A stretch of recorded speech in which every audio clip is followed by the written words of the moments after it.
Welcome back to another episode of Overly Honest Movie Reviews. My name is Chris, and as always, I'll listen to what you guys want to hear. By popular demand, my second video will be my very first top 10. I've made top 10 lists before, but this is my very first YouTube top 10. I like top 10s because they're such a personal choice. You could ask 1,000 people their top 10 films, and you'd likely get 1,000 different answers. I don't personally think I could ever choose a top 10, just in film in general. I don't think I could even pick a top 100. Every year I watch, I don't even know how many movies I watch in a year. I should really keep track of that. But every year I watch a ton of movies. Every year I find new movies that I just fall in love with. So what I decided to do today was my top 10 musicals of the last 20 years. I was going to just do my top 10 musicals, but then as I was making that list, it just kept growing and growing and growing. So I would have ended up with my top 50 musicals or some craziness like that. I feel a top 10 is a lot more manageable. Even with that being said, I feel like this top 10 could be switched out probably daily, even for myself. The results are very much an emotional thing. What you're feeling that day, what you felt when you watched it, where you were when you watched it. At least for myself, I feel like that has a lot to do with my journey into film. So I guess this is more like my top 10 musicals of the last 20 years today. Getting started, number 10, I have Mamma Mia, 2008. I feel like it's already a classic, and that's saying something from, just 12 years ago. At number 9, and this might be a little divisive, but I have Into the Woods. Also another great modern musical. There was the stage, the settings, the cinematography had a lot to do with my enjoyment of that as well. Anna Kendrick, obviously, has a great voice, so that helped a lot with it as well. At number 8, I have Les Mis from 2012. I know that's been done and done and done again. There was just something special about that film. I actually got to see Les Mis on Broadway when I was in high school, so I think I have a little bit of extra favoritism towards that. This list is probably pretty close to what a lot of people would say, at least for my top 5, I would say, or my bottom 5. There's probably a couple in the top 5 that I feel like a little more off the charts. Number 7 is Moulin Rouge. Again, I was fresh out of high school when that came out in 2001. I was just really getting into movies at that point, and it just blew me away. Again, the set designs, the costumes, the whole feeling about it had a lot to do with it, and that's the same with my number 6, which was Chicago. It was mind-blowing watching that. I remember actually the theater experience while watching that. You could just feel a sense in the audience about the enjoyment of that film. Number 5, this one I'm sure I'll hear something about, but I have Pitch Perfect. I have a soft spot for acapella, and the entire films, they're fun. They don't take themselves overly serious, which is really important in a movie like that. And I love that they have the modern twist on it. A lot of these have very classic songs that you'll hear, throughout history, or songs that really feel dated, but Pitch Perfect was able to bring a modern twist to the musical. Number 4, I have Sweeney Todd. That one, I remember going into it, and I was so mad while watching it because I thought it was going to be a horror film, just based on very little knowledge, clearly.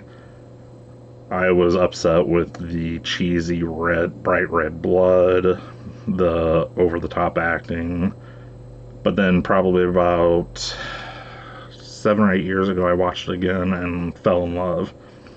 I mean, everything about it is just beautifully done.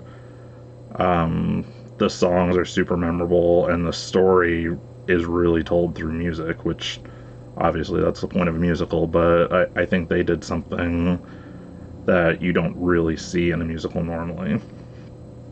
Number three, actually, my top three are almost all interchangeable. I love them all. They're all nearly perfect in my opinion, so ask me tomorrow and I could probably change those three around pretty easily. Number three, I have The Greatest Showman. I know not everybody loved it. It seemed like a movie that people are either going to love or hate. I loved it. The musical numbers were amazing because it's a musical. Yes, Chris, we know that. But the entire story, I know it was changed for the movie, but it just felt perfect for it, if that makes sense.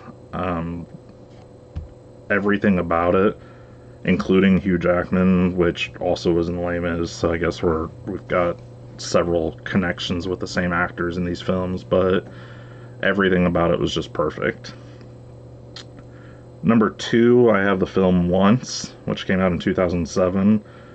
I actually saw that because of the 1001 films, See Before You Die, and that is just a classic movie.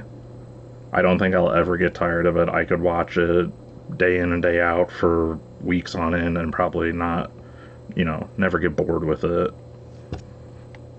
So before I get to my favorite musical of the last 20 years, I'm going to do an honorable mention. I've got 4 films. The first was Dancer in the Dark. Came out in 2000, so right at the cusp of the 20-year mark. I really enjoyed that, and I was really shocked that I enjoyed it. There was nothing about reading about it or looking into it that I thought I would enjoy this movie, but yet I did. It was just one of those weird flukes where you can't judge a book or a movie by its cover, and I feel like it's a very underrated film that not many people know about. The second would be Dreamgirls. I love that genre, not musicals, but the time period of the musical. It was nearly, and I'm not sure when that one came out. 2005, maybe 2006, somewhere in that time frame. But it just really sucked you into that time period and made you feel like you were actually there. Rent, of course, had to make this list. It didn't make my top 10, but it really easily could have. It was one of those movies that just felt like it should have been in your top 10. Like I said, this list could change daily, but these are really, at this moment, the ones that I feel should have been in the top 10. My last honorable mention is actually a new one this year that I just got done watching, or last year I should say, 2020, the Netflix original, The Prom. It's just fantastic. Has a great message, over-the-top acting, which is important for a musical, and if you haven't seen it, I highly suggest checking it out. Like I said, it's a Netflix original, so it'll be on Netflix forever. And, it's just something fun and entertaining. Last, but surely not least, my number one is La La Land. I know I will get some people saying, oh, it was over the top, it didn't deserve the love, blah, blah, blah. To me, it's probably the best all-time musical without change. It'll always be my number one until there's a new number one, I guess, if that makes sense. But I really loved it. It just makes you feel that feeling. Anyways, so that's my top 10. Of course, this list and even the order of it, the films that made it could change tomorrow. Personally, I love that aspect of film. It's always tied to emotion, in my opinion, so it can change based on how you're feeling that day. I'll cut this off now. I feel like I've gone too long anyways. So thank you again for joining me. If you like my list or even if you hated it, please comment below. I'd love to know what yours are. or if you disagree with any of mine, feel free to let me know as well.